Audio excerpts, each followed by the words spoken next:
घास काटे गइली रे दीदिया घर के पिछवा रे परधनवा के रहर में। घास काटे गइली रे दीदिया घर के पिछवा रे परधनवा के रहर में।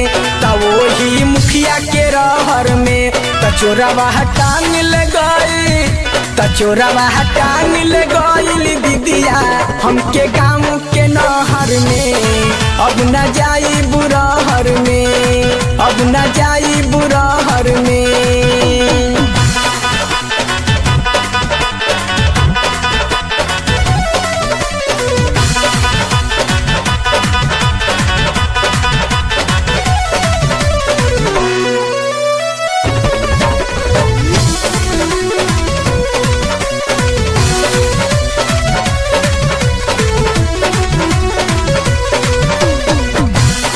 पल समान हमरो कोइलस जियान हो, आफत में डाल दिहलस हमरो परान हो।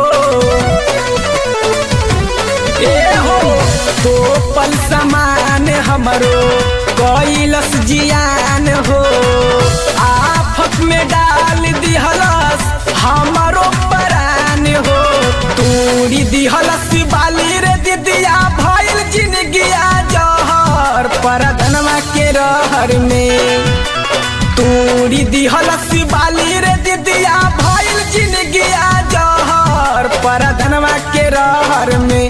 तो वही मुखिया के रहर में तचोरवा टांग ले गई, तचोरवा टांग ले गइली दीदिया हमके गाँव के नहर में।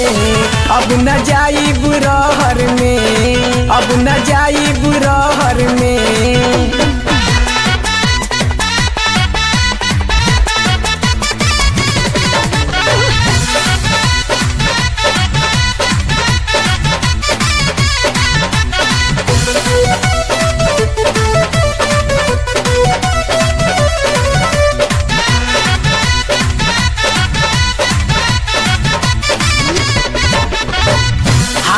कोइल चहली दीदिया करे नाही दिहल, चढ़ली जवानिया में डाका डाल दिहल। हाला कोइल चहली दीदिया करे नाही दिहल।